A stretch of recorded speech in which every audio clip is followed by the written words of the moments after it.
ACB కేసుపై మాజీ మంత్రి విడుదల రజని మాట్లాడుతున్నారు. లైవ్ లో చూద్దాం. ఈ కట్టుకథలల్లి ఈ రోజు నన్ను డిఫేమ్ చేస్తూ నా మీద ఒక నింద, నా మీద ఒక ముద్ర వేసేటువంటి ప్రయత్నం లావు కృష్ణదేవరాయలు గారు చేస్తూ ఉన్నారు. ఇది చేస్తూ వీళ్ళని మీరు చూస్తే ఈ కంప్లైంట్ కూడా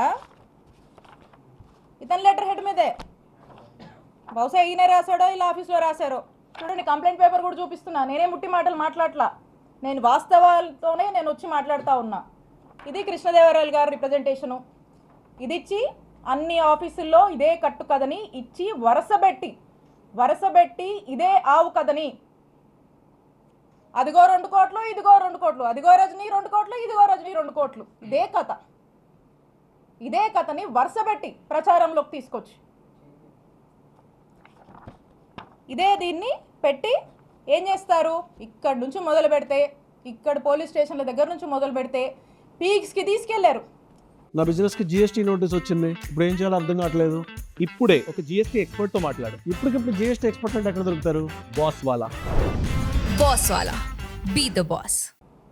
మొదలు పెడితే డీజీపీ గారికి కంప్లైంట్ ఇస్తారు, హోమ్ మినిస్టర్కి ఇస్తారు, విజిలెన్స్ అంటారు, సిఐడి అంటారు, ఏసీబీ అంటారు, ఈ అన్నిటికీ కంప్లైంట్లు ఇస్తారు. ఇచ్చినప్పుడల్లా వార్త రాయిస్తారు. 10 నెలల నుంచి ఇదే కథ. ఆఖరికి దీన్ని ఏ లెవెల్కి, దీంట్లో మళ్ళీ ఎలివేషన్ కూడా, ఈ కథనే ఓ కట్టు కదా, ఈ కథలో మళ్ళీ ఎలివేషన్స్ కూడా. 17A కోసం గవర్నర్కి ఏదో పర్మిషన్ పెట్టానని వాళ్ళే మళ్ళీ పేపర్లో రాయిస్తారు. ఒకసారి ఆలోచించండి. ఇలా తప్పుడు కేసులకి ఎలా ఆద్యం పోస్తూ అధికారాన్ని అడ్డం పెట్టుకొని ఏ విధంగా కూడా ఇబ్బంది పెట్టేటువంటి ప్రయత్నం చేస్తున్నారో మనకు స్పష్టంగా అర్థమవుతా ఉంది.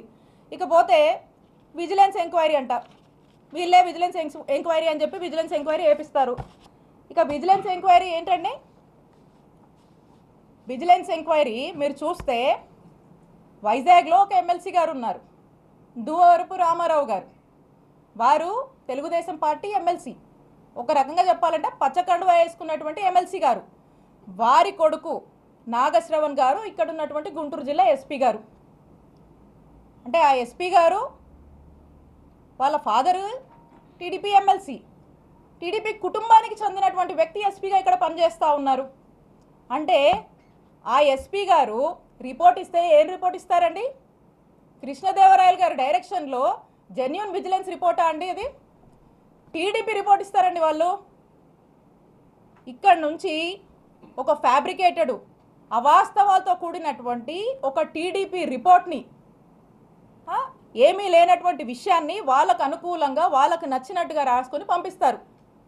పంపించి దీన్ని ఇక ఫాలోఅప్ చేసి ఈరోజు ఈ కేసు కట్టేదాకా తీసుకొచ్చారు. ఇక ఇది పీక్స్ అనమాట. అందుకే ఈ కేసు నేను రెడ్ బుక్ రాజ్యాంగానికి, రెడ్ బుక్ పాలనకు ఒక పరాకాష్ట అని చెప్పి చెప్తా ఉన్నాను. ఈ విధంగా చేస్తూ ఉన్నారు.